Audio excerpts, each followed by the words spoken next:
since 1914. Nigeria's is a story of a journey into nationhood which transformed an opportunistic intention to unity of purpose for self-determination. Nigeria, a manifestation of providence and struggle. These 59 years now.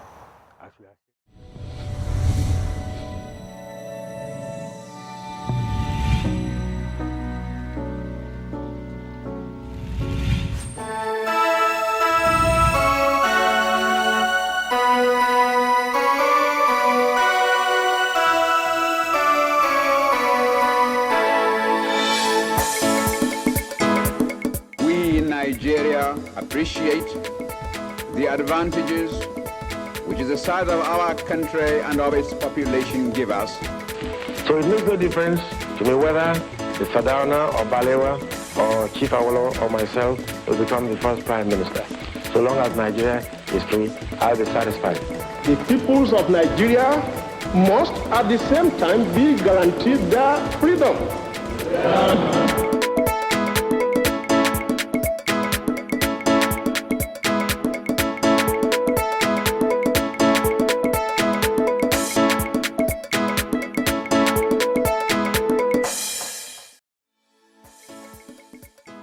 It was initially a configuration of economic expediency of large areas around the Niger. Then, an attempt to enshrine colonial interest and ensure administrative convenience inadvertently produced a nation of diverse people with potential for greatness. The protectorates were amalgamated into In one 1914, Nigeria. the colonial authorities took a significant step to wield a sparingly separated northern and southern protectorate, resulting into the today's giant of Africa, Nigeria. Briton Frederick Lord Lugard was deployed by his king to lead the emergent entity as the Governor-General, and Lokoja, previously the capital of Northern Nigeria Protectorate, fittingly served as the administrative location for the colonial government. Before 1914, the two areas were being administered and run by Britain as two separate colonies of theirs. They called them protectorates in those days. In 1914, Frederick Lugard, who later became Lord Lugard, fused the two areas into one country and called it Nigeria, Niger area.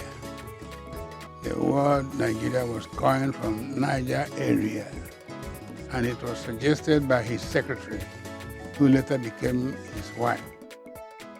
Another coincidence for a promising nation was the establishment of a national council comprising 24 official and 12 unofficial members. The European on one hand and some Nigerian traditional ruler on the other made up the number of the unofficial members. That was apparently an attempt by the British colonialists to encourage a local representation from the colony. Let us put away the temptation of always feeling that it was the British that brought together the Nigerian people. No. In fact, history has revealed that Nigeria has been relating, the people of Nigeria, the peoples of Nigeria have been relating with each other long before the British came. The Oyo people of the Oyo Empire has been trading with people from Kwara from the other part of the Niger. The people from Kanem-Borno has been having a relationship with some people from the Hausa state. The people in Old Calabar have been trading with the people in the Igbo state. The Arochukwu issue, of course, we all know about it. Now, if you look at the peopling of Nigeria, there has been this intergroup relationship, there has been this relationship, this intercourse amongst the people of Nigeria that has been there, and it was growing at a very comfortable speed until the British colonialists came. In fact, it was the colonial experience that actually come to stifle the relationships that existed amongst the Nigerian people. The capital shifted from Lokoja to Calabar, Calabar to Lagos. Then they were ruling this country now, Nigeria, with the strong arm of our colonial administration in those days. But then, the grand design to hold on to power in the colony could no longer hold ground as determination for self-government, civil and equal rights was gathering momentum within different regions in Nigeria and around the Black Continent too. Beginning with the Lord Frederick Lugard's of 1914, all through to the later teens in 1954, the colonial constitutional epoch continued to encourage the expansion of political space and regional identities in the country.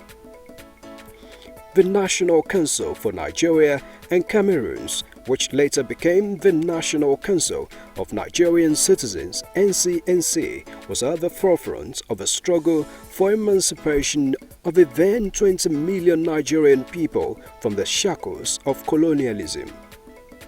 A delegation of the Legislative Council, which included the first Speaker of the House, late Jaja Nwachukwu, and late Fumi Ransom Kuti, an activist and founder of Nigerian Women's Union, visited London in 1947 to give a significant, or rather articulate expression to the clamor for self-government. We have come to the United Kingdom as delegates of the National Council of Nigeria and the Cameroons, chosen by our people, in order to demand for a more democratic constitution, to modify 4 laws affecting our lands, minerals and chiefs, and to request the British government to grant us more political responsibility to enable us to take an active part in the management of our affairs within the framework of the British Empire. It was the fashion of the times that every country must go independent. Colonialism was crashing. It wasn't really providing the answers to the economies of the superpowers at that point in time. Let's put it straight the way it is. It was no longer serving the interests of the colonizers. So the colonial authorities slacked. And the US was, at the head of the pressure on colonial masters. He didn't have. It was also the very robust and strong economy after the Second World War. So US subtly put pressure on colonial masters, Britain, France, Spain, Portugal, to decolonize African states. So in a sense, it involved quite a lot of compromises. With the prominence of Action Group in the West, NCNC in the East, and the MPC in northern Nigeria, the political parties, even with their different ideologies, were united by an overall common purpose: Nigeria's independence. The generation of the first civilian politicians in Nigeria were people who are committed to Nigeria, who are prepared to sacrifice everything they can for Nigeria. And they did a lot of sacrifice for the interest of the country. But certainly all the political parties were committed to the issue of independence. And their belief was that with independence we'll be able to improve the lot of our people, we'll make our country great, we'll make our people excel. That was the belief. Let's also take it for granted that the compromise that led to the formation of federal government between MPC and NCNC, was a significant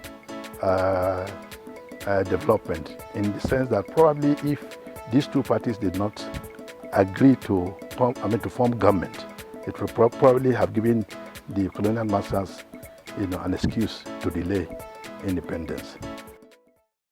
The clocks struck on the midnight of October 1st, 1960. The Union Jack flag was lowered and replaced by the green, white and green flag. Today is Independence Day, the 1st of October 1960, and Nigeria is now indeed an independent, sovereign nation. Nigeria indeed attained independence, but that only opened a new page of political challenge for the founding fathers. It was the teething challenge of harmonizing different regional and political ideologies in order to forge a nationalistic template for the development of a newly born baby, Nigeria. The stumbling block was the issue of what next after independence. Because at the beginning, everybody concentrated his attention on the issue of freedom and independence for Nigeria. Then all of a sudden, British said they are going to give us independence, and everybody now became alive of the challenges that will face everybody after independence. So the attention now was redirected from the issue of independence to the issue of what next after independence. So politicians were forced by that situation to begin to think of what program to conceive that will be implemented as we attained independence. It's not a stumbling block as such, but it was something that came to us as a sudden development. We had individuals who are larger than life, and it got to a point, their enclaves, spheres of influence became too small. Eventually, healthy competition, collapsed, and we had unhealthy competition among the regions, and it became a question of mutual suspicion of one another. For a recently declared sovereign nation, series of first events were to follow. The military coup d'etat of January 15, 1966 was the first of unfortunate events in the annals of Nigeria. And there were also forces, particularly in the military, that also felt that since coups d'etat were taking place in neighboring African countries, it led other officers within the military that if coup could take place in Togo or Dahomey, as it was then why not in Nigeria? And they also organized. All these are problems that are the fallout of the military in politics, because they were then exposed to corruption, they were exposed to all kinds of misbehavior, which were originally the preserve of the so-called bloody civilians. Then if you look at in terms of democracy, democratic institutions suffered. When they came, the first thing they do is to suspend the constitution, demolish all democratic structures. We don't normally have the legislative arm. The courts are often under siege because they have what they call abstract clauses that restrain the capacity of the courts to intervene in matters and enforce justice. So under military rule, democratic institutions generally suffer. What gave rise to future coups? The only reason they always said government has failed, corruption of politicians and so forth. Even among them. And one military taking over from another military, they gave the same reasons. But very, very unfortunate. It was the military administration, the various coups, that changed the face of Nigeria. The federal military government in Nigeria has taken over the administration of the country. The functions of the federal military government will be exercised by the Supreme Military Council, and details of which will be announced later. And then, the coup and counter-coups culminated in another sad event with harsh lessons: civil war. With its signatures of despondence and uncertainties, it was a phase that cast doubt on the possibility of continuing coexistence of a nation called Nigeria. Glad to see you again. My pleasure. How are you? Very well indeed. Glad to see you again. Thank you. Not even the no victor, no vanquished declaration by General Yakubu Gowon after the Civil War was able to end the trend of military rule. General Murtala Muhammad came on board with promises of restoration of confidence by putting Nigeria first and a commitment to the return of democratic governance. We should explore how to create a new parliamentary system which will not arouse ecstatic tribal frenzies which were characteristic of the previous political atmosphere. The intentions, as lofty as they sounded, died at conception as the yearnings for the return of civil rule continued across the nation. And then, those yearnings were as good as an idea whose time has come in 1979. After 14 years of serial regimes, the military believed it was time to return to the barracks and give democracy a chance. We meticulously planned and followed step by step, drafting or setting a committee to draft a new constitution, establishing a constituent assembly, conducting an election based on the new constitution, and handing over to the newly elected government. I, Sheikh Usman Aliyu Shagari, do solemnly swear. And here comes the Second Republic with late Shehu Shagari in charge after the change.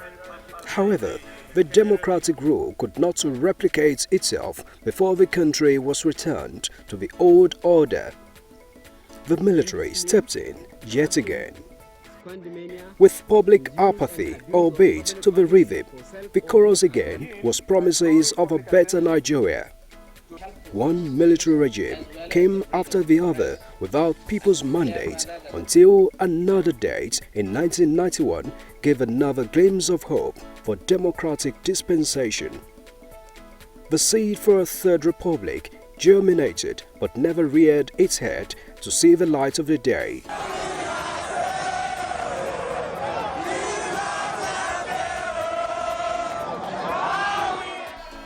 June 12, 1993 election, whose anniversary now serves as Nigeria's Democracy Day, was not going to be. Then, the interim government arrangement put in its place was summarily displaced.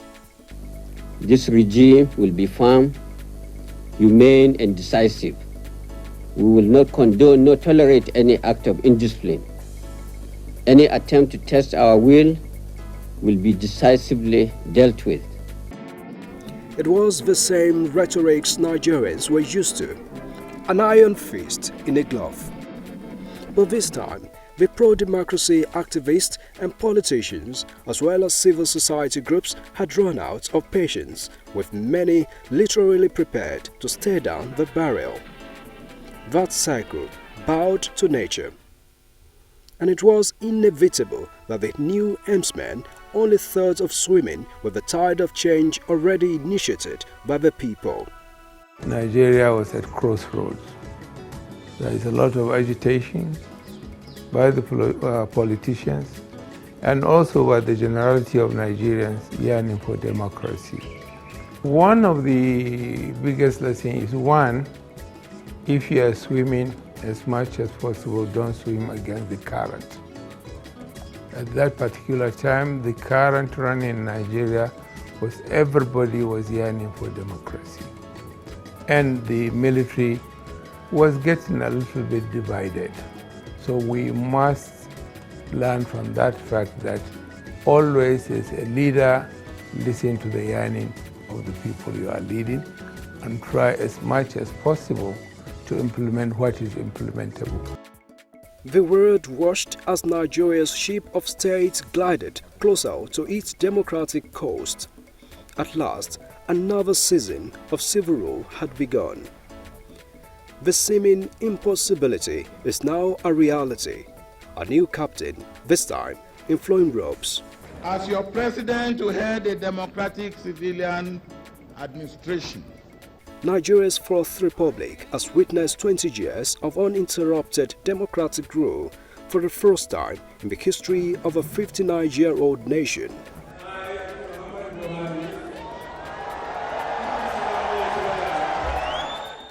We are celebrating our 59th independence. If it were in the public service at 59, you are at the retirement age. So if Nigeria were to be a human being, let me use that analogy. Nigeria is at the age of retirement. And what do you do at retirement? You take stock. At this stage, we are already 59. If we don't get it right now, then we risk dying intestate as a country. After 16 years of dominance by the People's Democratic Party, PDP, a progressive and creative merger got the people's endorsement. This was a hybrid of the Action Congress of Nigeria, ACN, Congress for Progressive Change, CPC, All Nigeria People's Party, ANPP, and a faction of the All Progressives Grand Alliance, APGA, fused into one, the All Progressives Congress, APC. People are no longer saying we are a nascent democracy. So Nigerian leadership must take charge of the issues, must look at the issues as they occur and respond accordingly to issues. We cannot continue to play by the colonial playbook. We don't really want to go back to the period of the military because it was not a period where we enjoyed our freedom. It was not a period where we had confidence in one another as common citizens. It was not a period where we experienced remarkable development, especially in the later part of military rule. We should not just gloss over the role of the military. Oh, they did not do it because they are military. Yes, they came against the constitution of the land. But most of the things we have in Nigeria today, be the infrastructure, be it institutions, even the manner that we do things, it's courtesy of the military. But I think we have been a bit unlucky as a people. Most civilizations across the world became what they are through their militaries. Nigerian military could have resolved most of the problems that we are having today. They had the opportunity. They had the powers of calling things into existence. Most of the states we have today, somebody sat down and called them into existence. There was no debate in the Senate. There was no House of Representatives. There were no councillors anyway. Somebody, the head of state, sat and called into existence some of these things.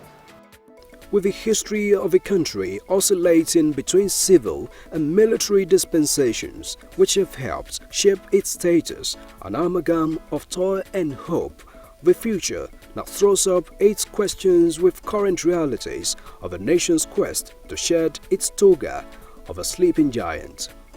The lessons we have gained is that there's no shortcut to progress. We can't think that we can get somebody, a messiah, who can take over power through the barrel of the gun and suddenly transform Nigeria into an Eldorado.